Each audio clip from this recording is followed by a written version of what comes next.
খুব কম লোক জানে যে ভারতের আসল মানচিত্র শুধু এতটুকু নয়, বরং এতটাও।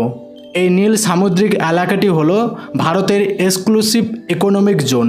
এখানে যত প্রাকৃতিক সম্পদ রয়েছে, যেমন তেল বা তামা, সেগুলি উত্তোলনের অধিকার কেবলমাত্র ভারতের।